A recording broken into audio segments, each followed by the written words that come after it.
que varían según el régimen que se considere.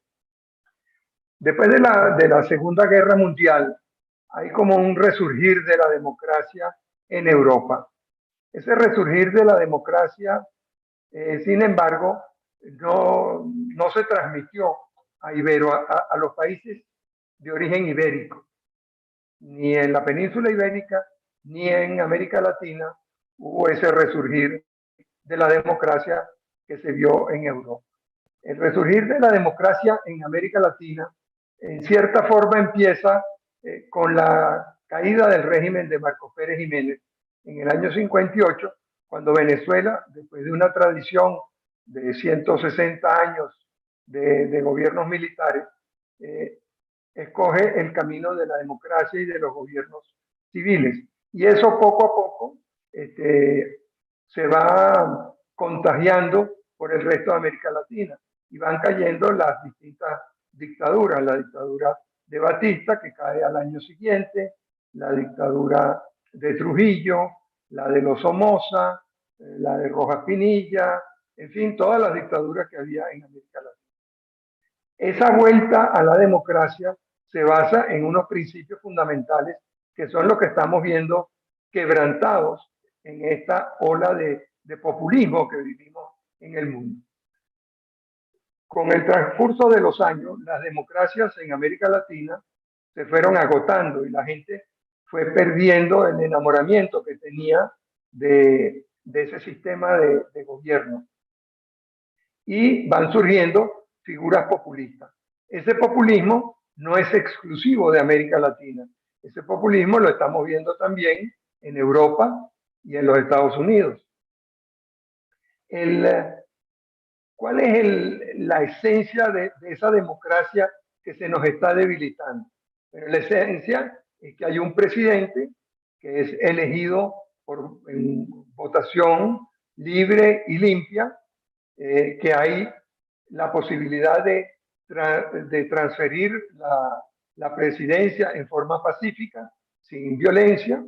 Ese presidente además es el jefe de Estado de todos sus conciudadanos. O sea, no es el presidente del partido que lo eligió o del grupo que lo eligió, sino que es el presidente de todos los que viven en su país.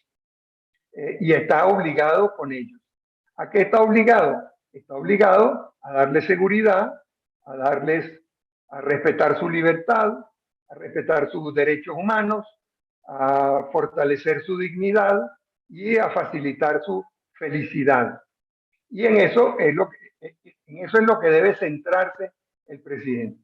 En el populismo las bases son muy distintas y en eso pues Venezuela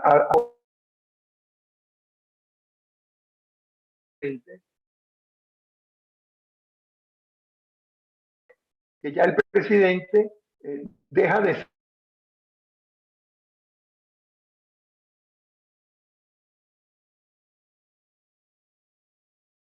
practicar las doctrinas del gran jurista nazi, que en el fondo ha terminado siendo una de las figuras intelectuales más destacadas del siglo XX y del principio del siglo XXI. ¿Qué decía Smith? Smith decía que el que no era tu amigo era tu enemigo y que en política había que definir el escenario. El que no está con el presidente o con el jefe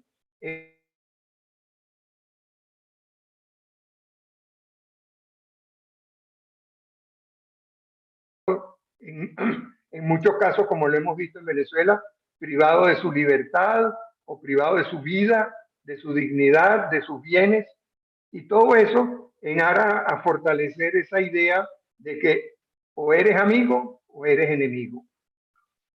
Un principio totalmente distinto a lo que es la democracia. O sea, cuando vemos que un país empieza a transitar esa vía en donde el jefe de Estado ya no es el jefe de todo el país, sino que es el jefe de sus amigos, de sus partidarios, debemos preocuparnos.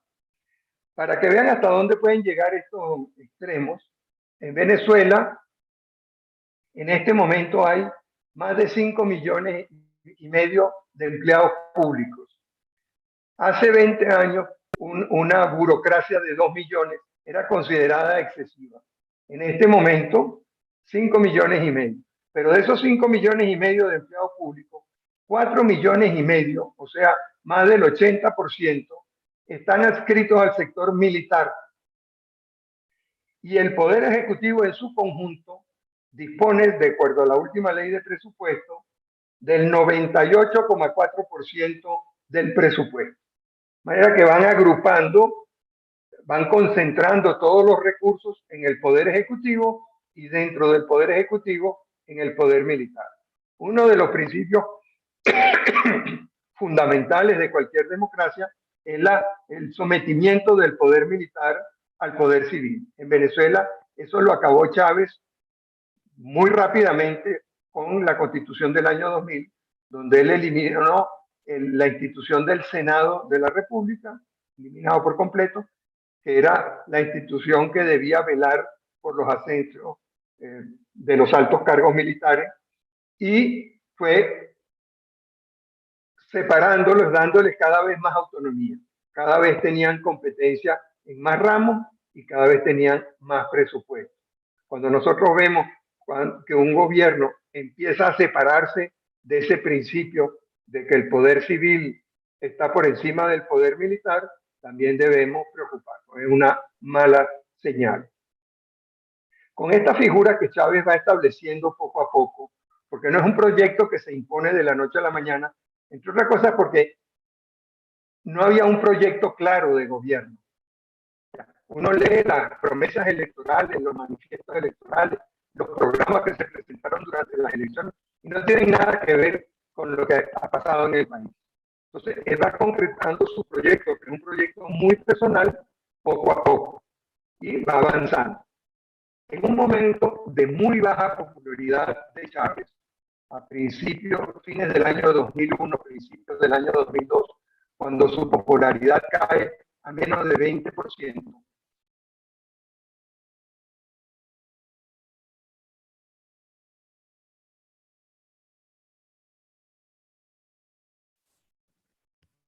Se fue el audio, Marcel.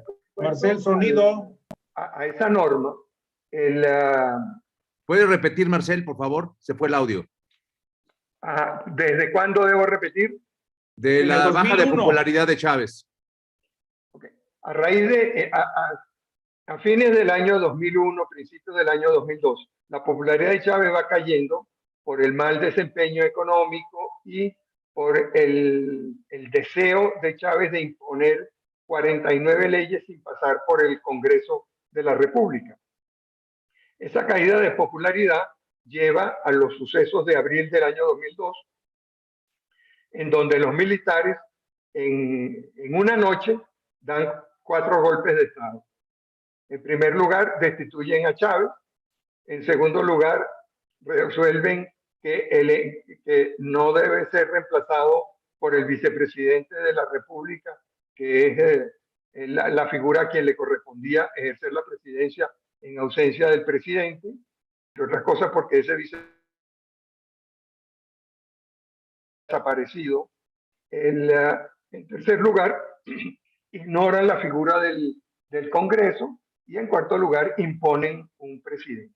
Todo eso provoca un gran desorden en el país. Y ahí empiezan tanto el gobierno como la oposición a fijarse en la figura del referéndum revocatorio que establece la Constitución del año 2000. De acuerdo, superior al que obtuvo el presidente en su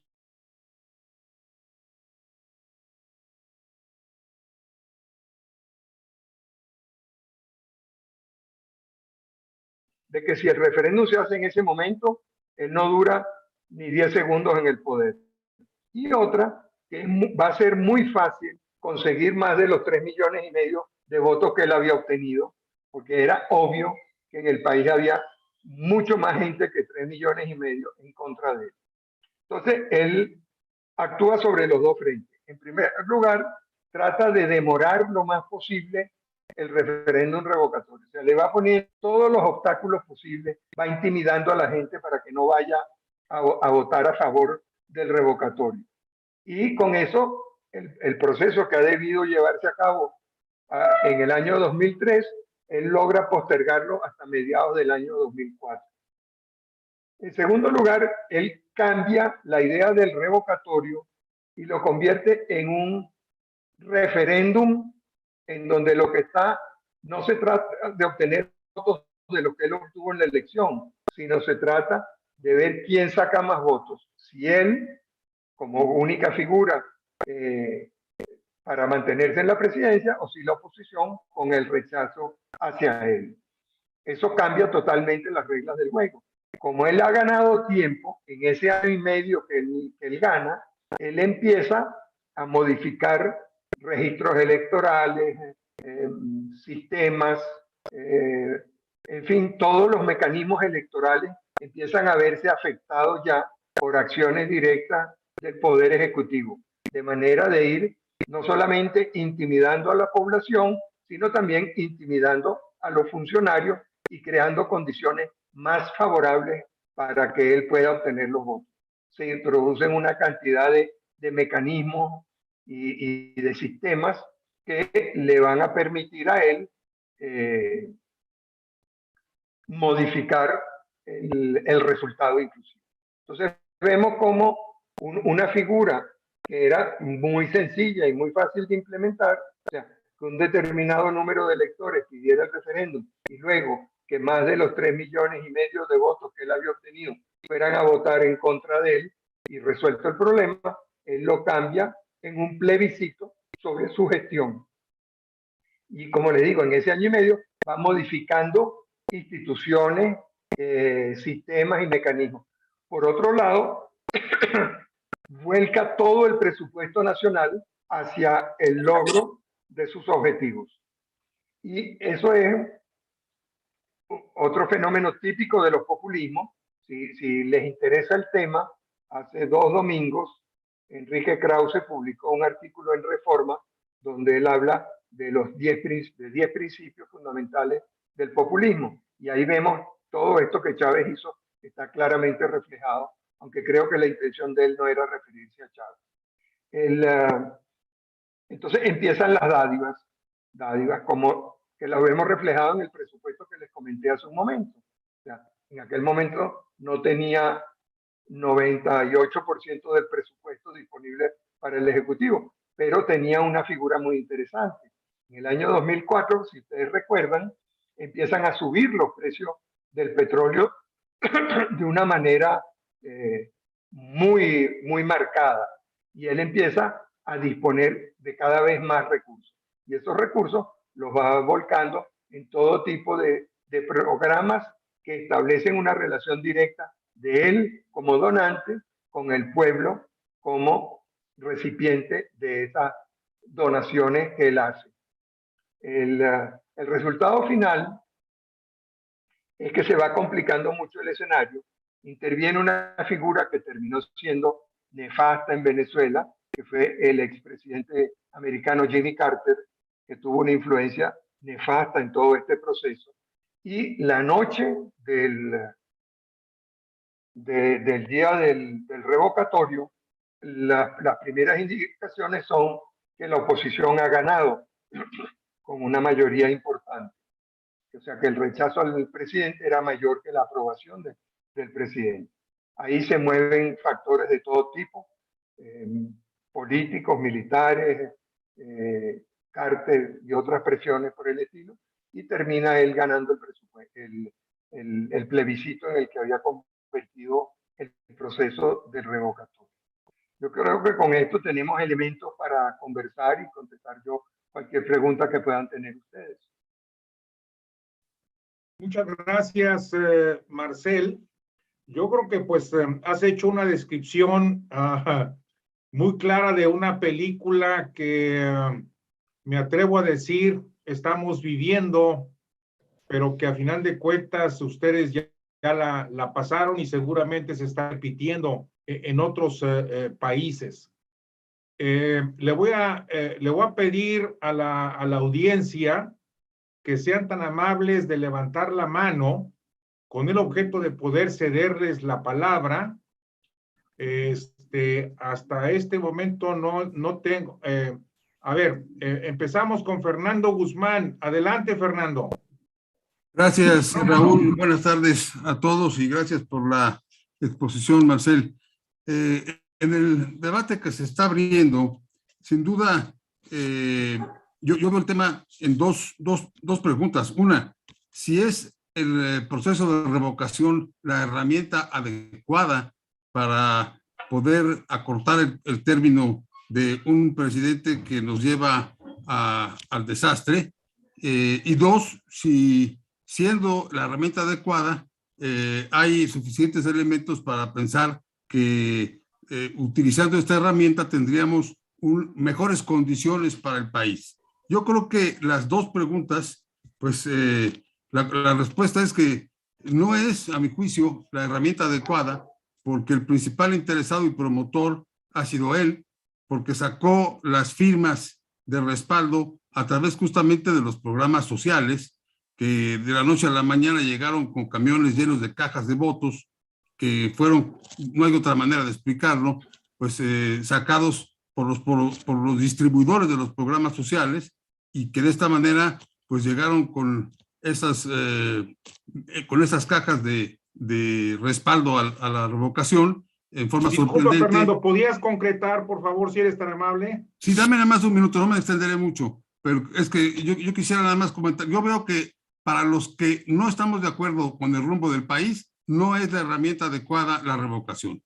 Y además nos llevaría a una situación más grave en caso de que milagrosamente hubiera una mayoría a favor de la revocación, puesto que el que quedaría a cargo sería el presidente del Congreso por un mes y el Congreso nombraría al presidente sustituto. Sin embargo, Eva, mi pregunta, están dando un impulso a participar muchos que no están de acuerdo con el rumbo del país sobre la base de que hoy tenemos INE y que quizás mañana no tendríamos INE, porque van en contra del INE y van a proceder en el Congreso contra él. Entonces, mi pregunta es justamente como lo menciona Marcel, allá en Venezuela metieron mano precisamente a los mecanismos electorales y eso se ve en el horizonte de México. Entonces, bueno, si a pesar de esto, ¿cuál es su opinión de la conveniencia o no de participar en este proceso revocatorio? Yo tengo mi opinión de que no es conveniente por lo que ya dije,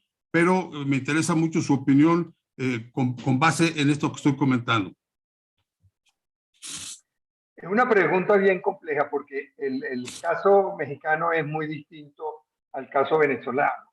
En el caso venezolano, Chávez fue obligado a ir al revocatorio y creo que cuando él hizo aprobar esa norma con la reforma constitucional, con el proceso constituyente que culmina con la Constitución del año 2000, nunca se imaginó que iba a resultar como resultó. Por eso la necesidad imperiosa que él tuvo de ganar tiempo y buscar recursos para modificar lo que decía la Constitución y para hacerse de una base popular. Yo en principio creo, viendo la experiencia de Venezuela, que hemos pasado por más de 20 procesos eleccionarios, uno tiende a pensar que lo mejor es no participar para no avalar ese sistema. O sea, no hacerse cómplice de lo que está pasando. Y la situación venezolana actual ilustra eso muy bien. Tenemos un presidente interino y un presidente actuante ilegítimo, pero que es el que tiene todos los poderes, todo el presupuesto, todo el aparato del Estado. O sea, en principio, sí es verdad, yo entiendo que uno no debe convalidar procesos que son fraudulentos. En el caso de ustedes, creo que es un poco más complicado que eso, porque el proceso que se está siguiendo es el que está pautado y se están utilizando mecanismos electorales legítimos. Y uno pudiera pensar, ¿por qué ceder ese espacio si podemos dar la pelea? El problema es que para dar la pelea hace falta liderazgos. Y si una sociedad no tiene sus líderes claramente definidos, reconocidos y seguidos, obedecidos, acatados o respetados, es muy difícil dar la pelea. Porque aquí sí ya entramos en una arena típicamente smithiana. O sea, hay los amigos del régimen y los enemigos del régimen. Aquí no hay figuras intermedias. Hay gente que a lo mejor tienen una posición que ni están a favor de uno ni están a favor del otro. Pero lo que está definiendo el panorama es los amigos de un lado que votarán por la ratificación, por la exaltación, por el encumbramiento del presidente, y los enemigos que quieren salir de él. Entonces, aquí, basado en la experiencia venezolana, les digo, tengan cuidado con, hay ese dicho de que a veces uno tiene que tener cuidado de no obtener lo que quería obtener, porque eso puede ser peor que lo que tenía. Como muy bien acaban de señalar, si el revocatorio funciona en contra del presidente, ¿qué van a tener a cambio de eso? O sea, ¿quién va a ser el nuevo presidente y por cuánto tiempo? Y eso va a tener un impacto en la estabilidad de la economía y eventualmente en la estabilidad de la moneda y de la estabilidad del país. Entonces, hay que pensar las consecuencias de obtener lo que se quiere, ¿no? Entonces, ese es el dilema tan complicado que veo yo aquí. Que si van a votar, obviamente están consolidando el procedimiento y tienen que fortalecer los mecanismos, porque si van a participar, tienen que buscar todas las formas posibles de fortalecer el INE para que tenga los recursos de organizar eso bien organizado, para protegerse de las trampas que puede haber, sobre todo hoy con todos estos medios, todas estas nuevas tecnologías que hay, esos sistemas son muy vulnerables y lo hemos visto en infinidad de casos. Entonces, están en ese dilema. Si no participan, le dejan campo libre para que sus adversarios puedan hacer lo que quieran. Ahí pueden hacer las modificaciones que quieran, eventualmente pueden producir los resultados que quieran. Es complicado. El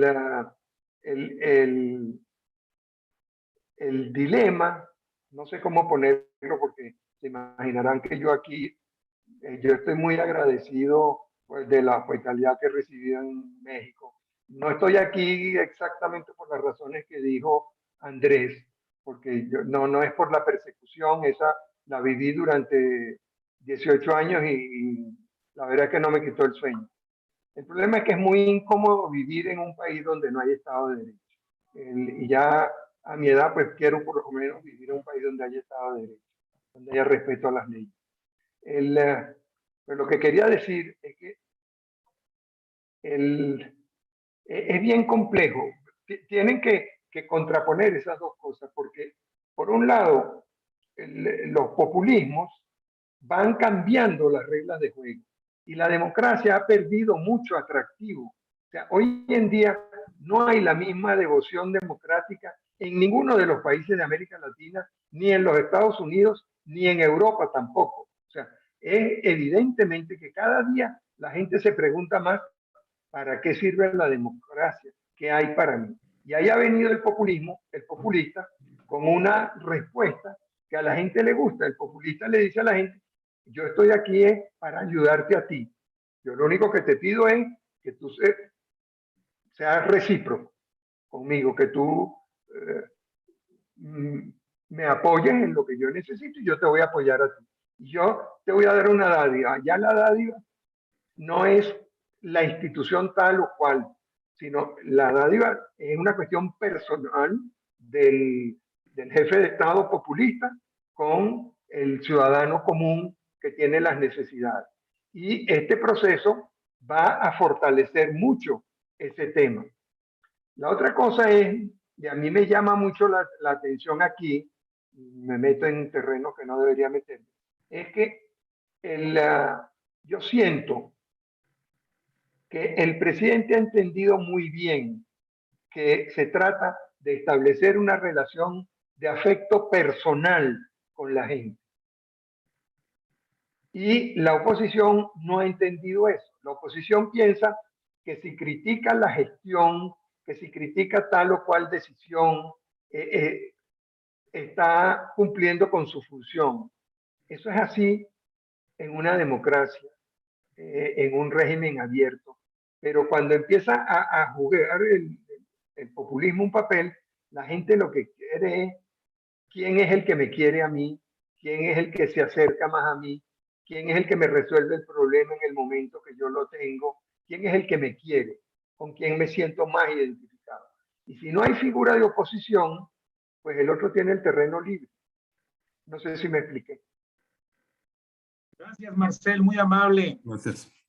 Antes de continuar, yo quisiera pedirle a nuestros invitados que están el día de hoy en este programa de Poder Ciudadano MX, que por favor pongan sus nombres y no nada más dejen el número telefónico con el objeto de poder identificarlos.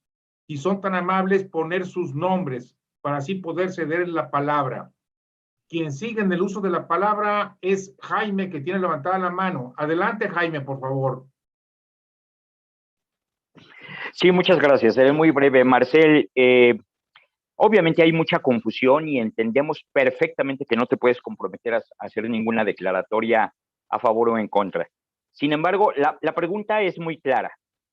Este sistema o estos regímenes castrochavistas, porque pues tienen toda, obviamente, la vinculación y la escuela de ellos mismos, presumen o más bien han denotado que llegan al poder para quedarse. Obviamente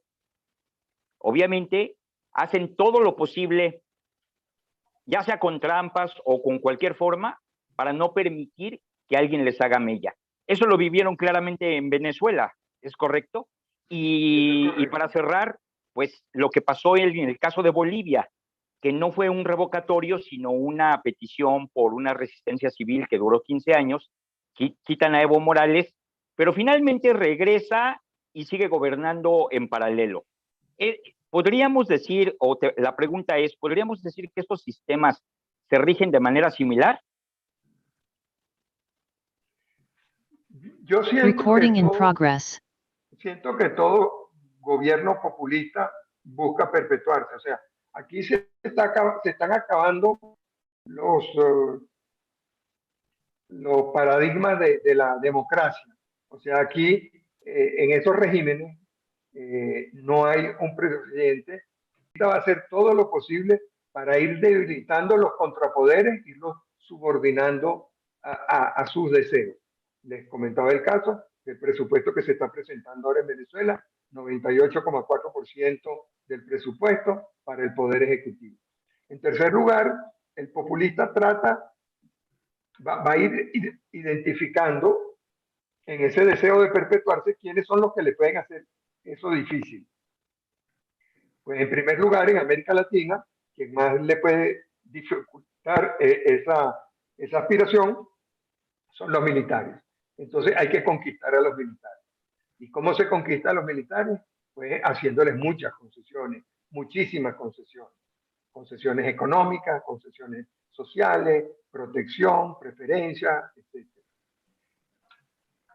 De manera que esos son como los indicadores del camino del populismo. Y luego ese deseo de que las obligaciones del Estado no son cumplidas por instituciones al servicio del Estado, sino por el jefe del gobierno, el presidente, por el populista. Entonces, ¿cómo luchar contra eso? Ese es el tema, ¿cómo defenderse de eso? ¿Cómo evitar que todos esos pasos que quieren dar se puedan cumplir? Y hay un camino es el fortalecimiento de las instituciones, pero es indispensable la creación de alternativas. O sea, de nada nos sirve cambiar un presidente populista, como lo vieron en Bolivia, de nada le sirve salir de Evo Morales si luego va a ser sustituido por una persona que va a seguir sus instrucciones al pie de la letra. Estamos viendo esa lucha, no sé qué desenlace tendrá en Ecuador también. Estamos viendo en Centroamérica están pasando muchas cosas muy preocupantes en ese sentido. Entonces hay que crear alternativas Y en democracia esas alternativas son partidos políticos. Y esos partidos políticos tienen que ser claramente democráticos, no pueden caer en el juego del otro. En Venezuela hemos visto cómo el régimen ha ido ilegalizando. Primero, no legaliza los partidos que no le gustan. Segundo, ilegaliza a los partidos que no le gustan. Tercero, lo va comprando, aquí como que tenemos. ¿Pueden revisar ahí? Elimínalo, Aldara. Aldara. Aldara. En tercer lugar, pues como les digo, van comprando partidos, van infiltrando partidos y van haciendo cada vez más difícil la vida de los partidos democráticos. Pero tienen que tener alternativas. En el caso venezolano hemos vivido mucho ese drama. En este momento prácticamente todo el liderazgo Machado, todo el liderazgo está muy, muy desacreditado y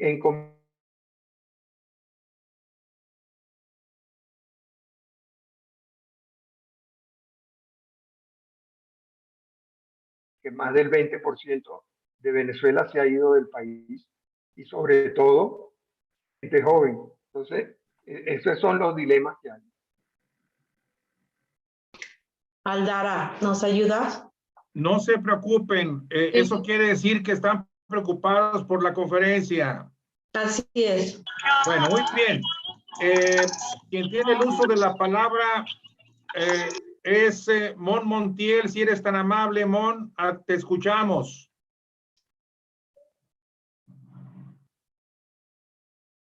Mon Montiel. Tu micrófono, Mon. Bueno, mientras lo activa, le cedemos la palabra a Enrique Dujal. Por favor, Enrique, adelante, te escuchamos. Hola, buenas tardes a todos. Yo entiendo la preocupación que hay sobre validar algo que creo que la mayoría no queríamos que sucediera, que era el gasto innecesario en el proceso de revocación. Sin embargo, ahorita este proceso ya se le encargó al INE y sabemos que AMLO tiene en la mira al INE. Yo no sé cómo podríamos apoyar al INE si le damos la espalda y no vamos a votar ese día. Con Mercado Pago Maldonado tenés... Adelante, Mercado Pago. Creo...